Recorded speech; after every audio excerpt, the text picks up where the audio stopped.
This is EBSEC's online support program for grade 11 and 12. This lesson is for class 11. Let's move towards our slides. The topic of discussion today is letter writing. In this lesson, we talk about writing a formal letter.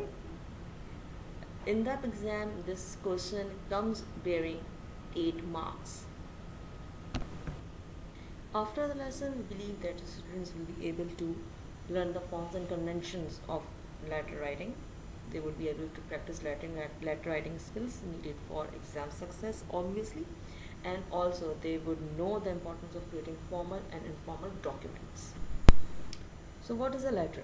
A letter is said to be a conversation by post. Though with the advent of emails and modern technology, the concept of writing letters has taken a back seat, but the style persists and people use it while writing emails. Drafting letters demand meticulous attention. One should be careful about what is being written. So our basic aim is to give attention towards the formal letter writing, how to write a letter and what is the proper structure of letter writing. What is the purpose of letter writing? A letter bridges communication gap between two or more parties. A letter can create awareness, inform or provoke a thought in the receiver or the mass. A well-written letter is a good way to express one's feeling.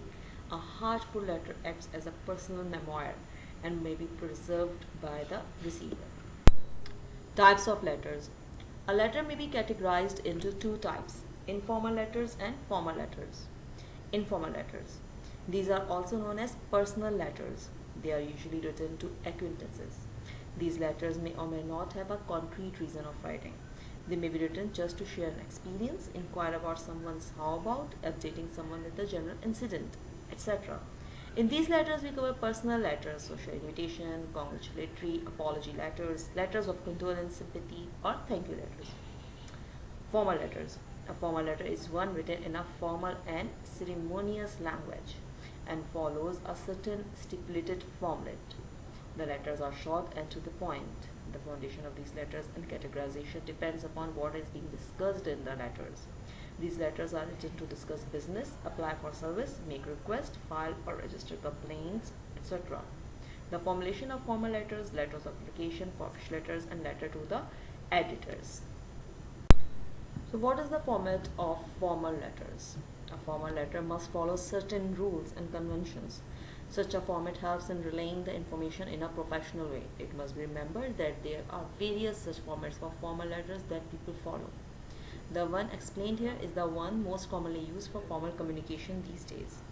What are these? The main elements of that letter are the sender's address, date, the receiver's address, salutation or greeting, subject, letter body, ending a letter or complimentary closure, signature, name of the sender.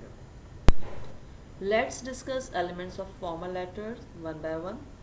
Start discussing with your address or sender's address. It is the mailing address of the sender. It is also known as the return address as it acts as a backup address in case the letter gets damaged or unaccepted. It is omitted only if the letter is being written typed on a letterhead or stationery already imprinted with the same.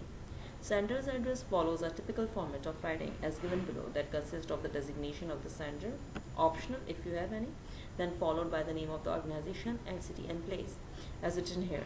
The manager, ABC Private Limited, Karachi. Then in the list, the second one is date. Different people put the date on different sides of the page depending on the format. You can write this on the right or the left on the line after the address you are writing to. Write the month as a word. It succeeds the space after the senders. It is the date on which the letter is written sent. One may opt any format out of the two stated below to record the date in the letter. It could be like DT/MMYY or MMDTYY as well. 24th August or August 24th. Both are correct. The next in the line is receiver's address. Receiver's address is the corresponding address of the person to whom the letter is being sent. It is placed after the date in formal letters. If the letter is being addressed to someone whose title, post, name of the official name and name of the organization is known, then the sender must start with the receiver's designation and name of the organization followed by city and country if corresponding internationally. Write like the manager, Ecotech Private Limited, Karachi, Pakistan. Then it is salutation or greetings. The salutation is a customary greeting to the recipient of the letter. It varies depending upon the intimacy relationship between the sender and the receiver.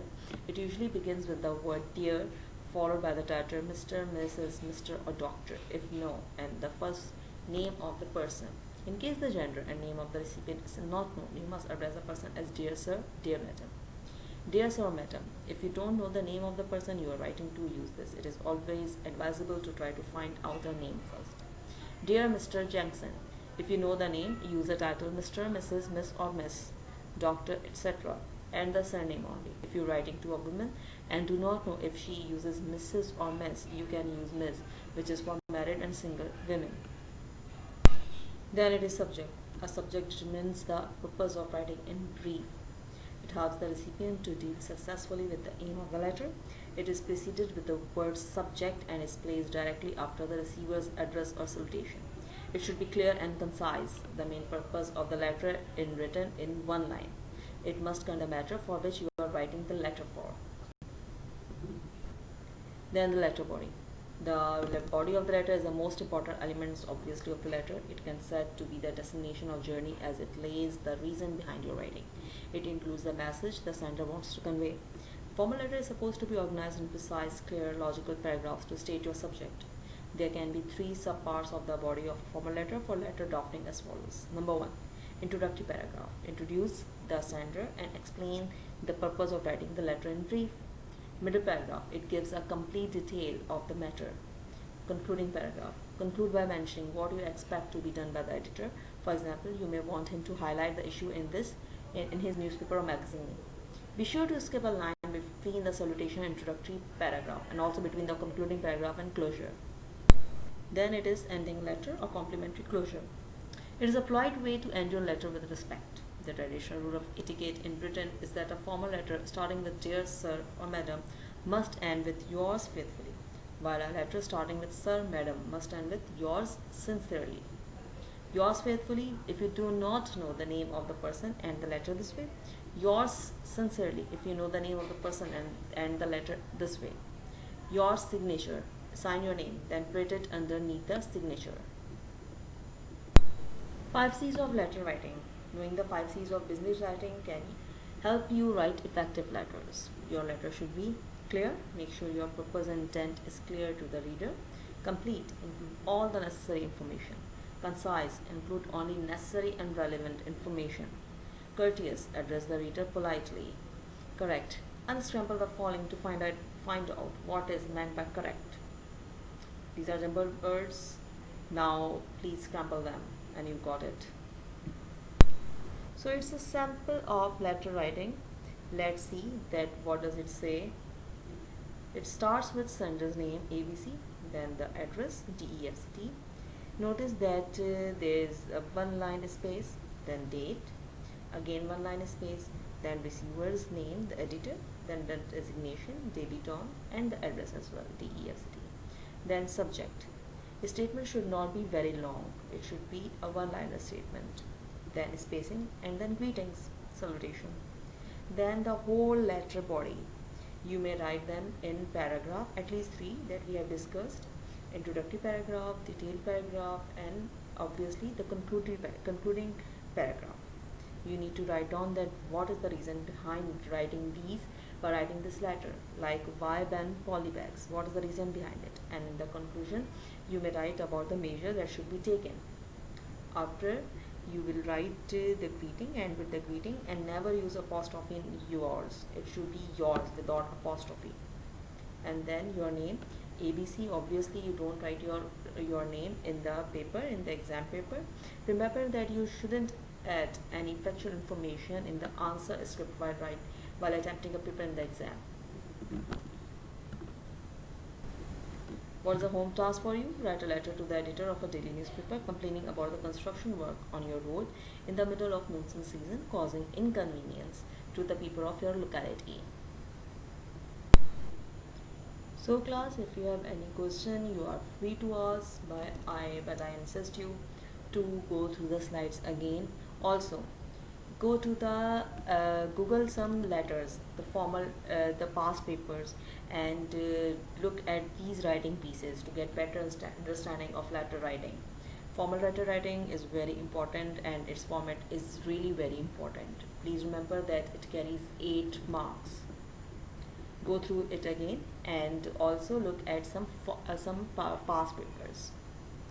Thank you so much.